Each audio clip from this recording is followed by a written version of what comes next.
बहिणी पण आहेत. त्यामुळे ते सगळे सुशिक्षित बेकार आहे. एवढ्या तुटपुंज्या याच्यामध्ये मानधनावर ज्या ते तयार होतात, 6,000वर जर त्या तयार होत असतील तर त्यांची गरज बघून 10,000 महिन्याला तर त्यांची गरज आहे. ते सुशिक्षित बेकार आहेत. ती बेकारी हटवण्यासाठी सरकारने योजना काढली आणि परत बेकारीच्या खाईमध्ये जर सरकार त्यांना ढकलणार असेल तर हा मोठा अन्याय आहे या लोकांवर, असं आम्हाला वाटते. तो अन्याय दूर करण्यासाठी हे आमचं आंदोलन. आंदोलन झाले त्यावेळी तत्कालीन मुख्यमंत्री एकनाथ शिंदे यांची त्यांनी काय एकनाथ शिंदे साहेबांना आम्ही 2 वेळा भेटलो आणि जेव्हा परवा 21 तारखेला जेव्हा भेट झाली तर एकनाथ शिंदे साहेब म्हणाले की हे पॉलिसी डिसिजन असल्यामुळे आम्हाला परत हे कॅबिनेटमध्येच हा विषय ठेवावा लागेल आणि नंतर मी मुख्यमंत्री आणि उपमुख्यमंत्र्यांबरोबर बोलतो आणि निश्चितपणे तुम्हाला न्याय मिळवून देतो असं एकनाथ शिंदे साहेब म्हणाले. त्याच्यावर निश्चितच आमचा विश्वास आहे. परंतु सरकारी जे आश्वासन असतात ते आश्वासन जोपर्यंत प्रत्यक्षात उतरत नाही जीआरमधून तोपर्यंत कसा विश्वास ठेवायचा. आणि म्हणून आम्ही हे आंदोलन जोपर्यंत जीआर निघत नाही तोपर्यंत हे आंदोलन चालू राहणार. युवा प्रशिक्षण जो कार्यकाळ आहे तो 6 महिन्याचाच आहे. बरोबर आहे, 6 महिन्याचाच आहे. पण युवा प्रशिक्षणच मिळालं नाही ना. जेव्हा प्रशिक्षण सुरू झालं 3 महिने तर तुमची आचारसंहिताच होती. आचारसंहितेच्या काळामध्ये कुठलेच कामकाज झालं नाही. अनेक म्हणजे सरकारी कामकाज जे आहे ते निवडणुकीच्या मध्ये गुंतलेलं होतं. त्यामुळे खऱ्या अर्थाने तर प्रशिक्षण मिळालं नाही. पण त्यामध्ये अशी तरतूद आहे त्या जीआरमध्ये की हे केवळ प्रशिक्षण देणं हा उद्देश नाही आहे, तर त्यांना नोकरीपर्यंत सक्षम करणं आणि जिथे जिथे शक्य आहे त्यांना त्या डिपार्टमेंटमध्ये कायम करून देणं हाही उद्देश होता त्याच्यामध्ये. आणि तत्कालीन मुख्यमंत्री एकनाथजी शिंदेनी सांगितलं होतं त्याही वेळेस, कारण ज्यावेळेस विरोधी पक्ष लोक म्हणजे टीका करत होते की तुम्ही लाडक्या बहिणी म्हणता, पण लाडक्या भावाचं काय, तर त्यावेळेस याच प्रशिक्षणाला उद्देशून ते म्हणायचे नाही आम्ही लाडक्या भावांना पण वाऱ्यावर सोडणार नाही, त्यांना पण कायम करू, त्या डिपार्टमेंटमध्ये कायम करू, अशा पद्धतीने त्यावेळेस वक्तव्य होतं. आणि त्यावेळेस उपमुख्यमंत्री आपले देवेंद्रजी फडणवीस होते, त्यांनी तसं वक्तव्य केलं होतं प्रचाराच्या दरम्यान. त्यामुळे त्यांनी जे आश्वासन दिले आहे आणि जीआर मध्ये जे म्हटलं आहे की जिथे गरज असेल त्या आस्थापनाने जर वाटलं त्यांना तर ते सामावून घेतील त्या पदावर जिथे ते काम करतात, जिथे त्यांनी प्रशिक्षण घेतलं.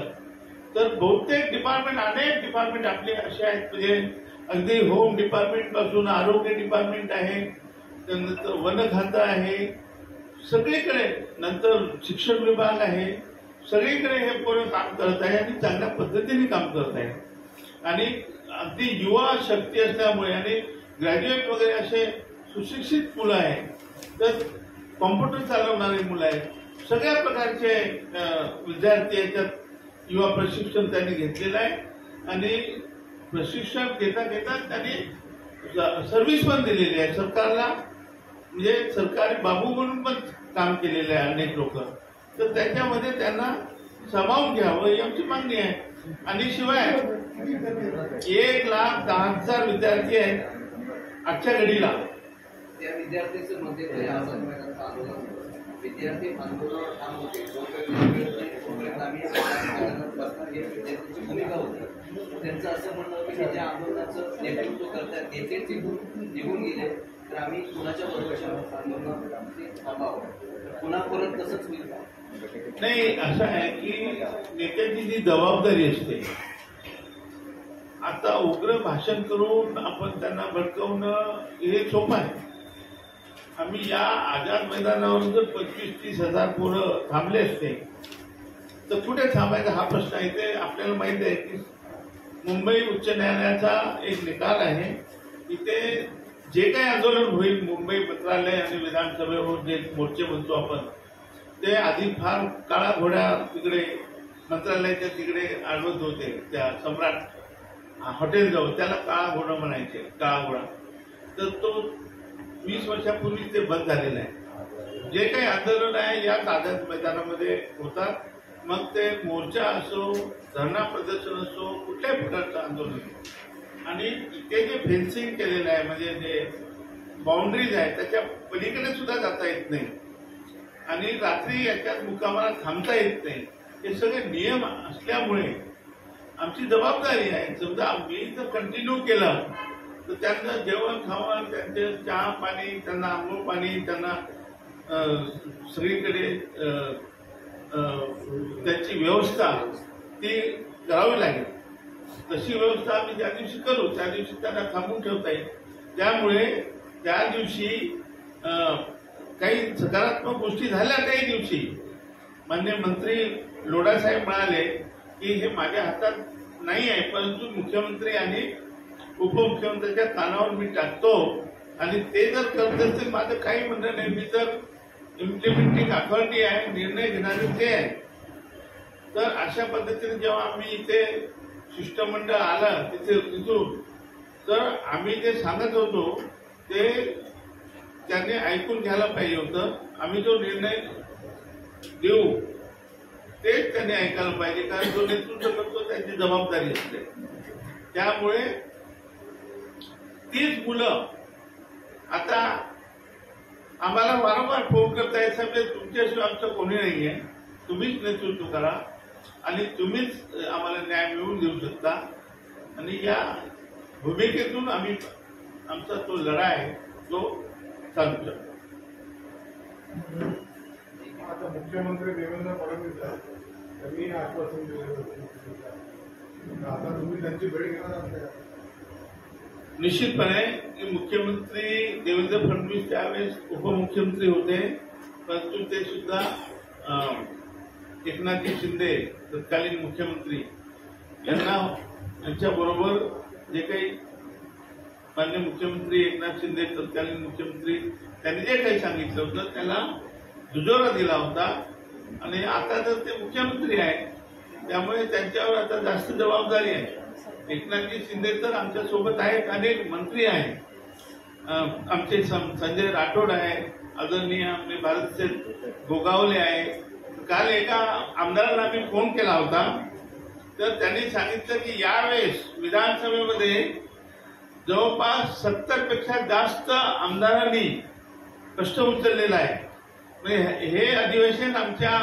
मुख्यमंत्री युवा प्रशिक्षणच्या याच्यामुळे गाजणारच आहे शिवाय आता मला असं कळलं की 100 पेक्षा जास्त आमदारांनी प्रश्न उचललेला आहे तर या प्रश्नाला एवढं महत्व दिलेलं आहे आमदार लोकांनी तर निश्चितपणे ते सगळे तुटून पडतील सरकारवर आणि आम्हाला न्याय मिळवून देतील. राठोड सर एकूण बेरोजगार किती आहे आणि या आंदोलनात किती बेरोजगार उतरणार आहे एकूण बेरोजगार आमचे 1,10,000 आहेत त्याच्यापैकी जवळपास 25% तरी लोक या आंदोलनामध्ये उतरतील खरं तर त्याही पेक्षा जास्त उतरायला पाहिजे पण दूर दराजमध्ये आपल्या खेडोपाडी हे मंडळी आहे तोपर्यंत जो आणि म्हणून मीडियाचा आधार का घेतो आम्ही जोपर्यंत ह्या गोष्टी मीडियामध्ये येणार नाही तोपर्यंत त्यांना कळणार नाही व्हॉट्सअप वगैरे काही सगळेच बघत नाही फेसबुक वगैरे काही सगळेच होत नाही सगळ्यापर्यंत ते काही पोचत नाही